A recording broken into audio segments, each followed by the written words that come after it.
So if you're anything like me, finding a good deal when it comes to buying a home is very important to you and your family. And what I do on this channel is I go all throughout Florida looking for great real estate deals. I live in Orlando, East Orlando to be exact, and I drive 1 hour, 2 hours, 3 hours, sometimes 4, just to find amazing value deals for you, the viewers. And today we're in Wildwood. We're checking out a 4-bedroom, 2-bathroom house, 1828 square feet. This is actually one of the builders' most popular floor plans throughout the country. It's called the Cali model. We're in a community called Twisted Oaks by a builder called D.R. Horton. Now, right now at the time of this video, they have 5 families that have moved in so far. So out of the homes that are completed, 5 have moved in so far. They have a few move-in ready homes. They're gonna be at 982 homes at the completion of the entire community. So that might take a few years, but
if you know anything about how equity works, you'd probably be buying the home at the lowest price now as they raise the prices as they keep going. So this is the Cali model, 1828 square feet, 4-bed, 2-bath. Let's check it out. And if this is your first time on this channel, my name is Joe Denny Ogando. I'm a Central Florida realtor. I'm also a Florida mortgage broker. So I can help you with your mortgages and I can help you with the real estate. What that means is even if you have a realtor that you're working with, I can still help you with the mortgages. So reach out to me if you need help with that. Let's start the tour with this Cali model, which is 4.2, 1828 square feet. This is bedroom number 1.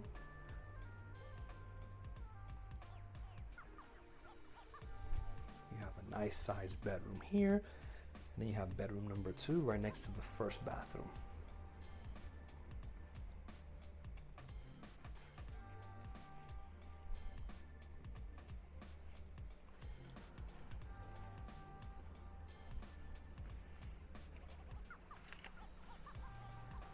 Then we're gonna see the laundry room right next to bedroom number 3, which they usually convert into an office for this floor plan. So there's your laundry room. This is bedroom number 3 over here. Oh, you got like a nice little work from home space. That's an awesome desk right there.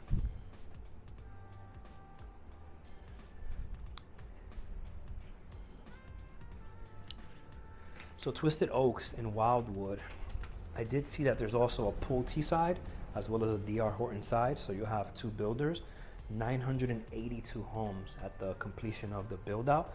They're gonna have a clubhouse, a resort style pool, lap pool.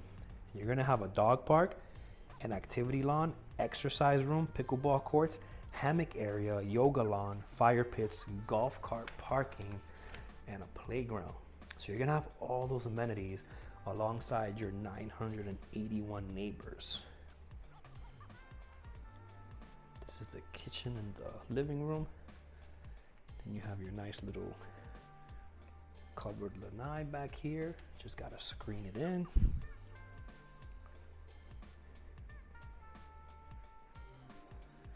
I really like the positioning of this Cali model because while I'm here doing dishes, I can kind of see the TV over there. Man, that's fire. So I could be over here just doing my dishes, and I could see the TV over there, or I could be here cooking up, or going here getting some snacks from my nice size pantry, and I can see the TV over there. I think that TV is a bit small, in my opinion, but just gotta upgrade to a bigger one. Now this model starts at $332,000, but at the time of this video, the builder rep was telling me that in this community right now, with their preferred lender, with the interest rates that they're offering, he has seen with minimal down payments as low as $2,000, $2,100 a month. It's amazing because when you look at the rent in Orlando and other areas, is so expensive. For you to be able to just drive 40, 50 minutes out of Orlando and find an amazing new house like this for such a good price, I think that's a great deal. So if you're looking to buy a home anywhere in Florida, my contact info should be somewhere on the screen or in the description somewhere.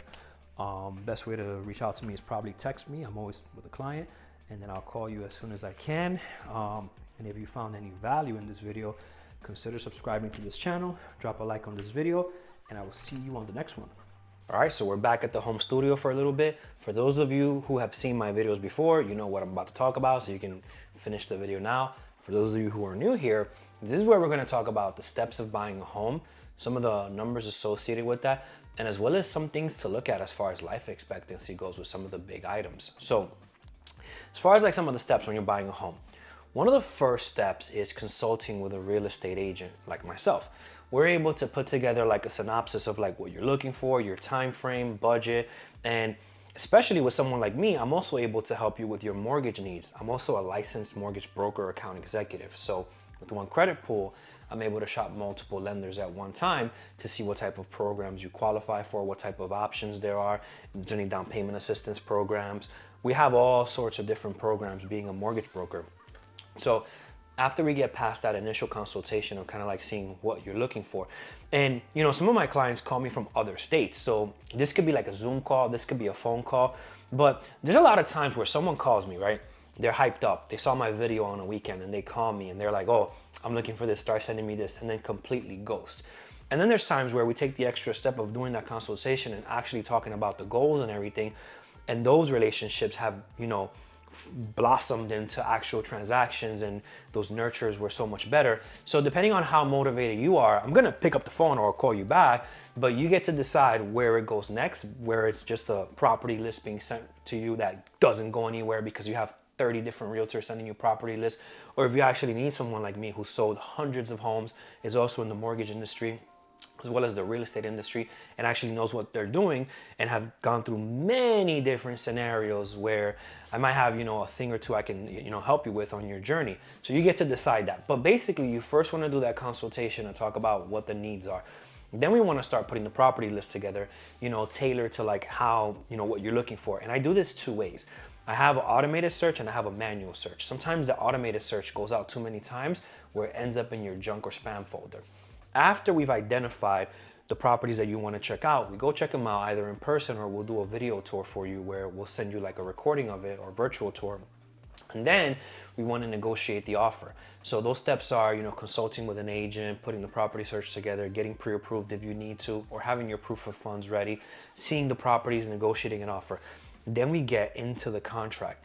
Now we're helping you handle the communications between the title company, the home inspectors, the appraisers, the lenders, the surveyors, everyone that's involved in the transaction. So you want to get a home inspection within the first week, as well as start the escrow file with the title company. Then in the second to third week, we want to get, you know, the appraisal ordered, the survey ordered, the title company is working on the title work, lenders working on the lending work. I'm making sure like a puppet master that everyone's doing their part and communicating with everybody. And then around the third to fourth week, we're wrapping things up and we're trying to see, you know, was there any issues, any repairs, any renegotiations, any appraisal issues, any cloud on the title or title issues, or anything that can go wrong, to try to clear that up before we do the final clear to close. Within 72 hours of that property closing, title company is they're going to try to be ready, lender's going to be ready, they're going to rebalance numbers, you're going to see the numbers, and we're going to see what you're going to sign at closing as far as a settlement statement goes a few days before the closing, sometimes the day of or the day before.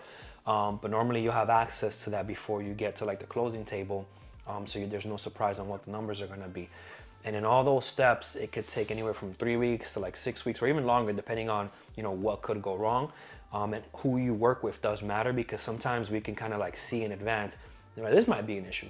For example, I went to a property and I saw that one of the panels on the electrical was outdated. And I simply made a comment that this might need to be replaced and it might cause insurance issues. And lo and behold, yes, it caused insurance issues. And then that property was still on the market like a few months later also, because the seller was trying to truly sell it as is. And we were trying to explain that in its current condition, it's not insurable to new standards. So who you work with does make a difference on sometimes how the journey is gonna go. Now, when it comes to life expectancy on some of the items on the house, I have like a pamphlet here, which an inspector gave me, kind of like detailing what the life expectancy is. Now, this can change based on, you know, how you maintain those items and everything. But something to keep in mind when you're buying a resale home or even a new construction home is the life expectancy of a roof can be anywhere from 12 to 15 years if it's shingles.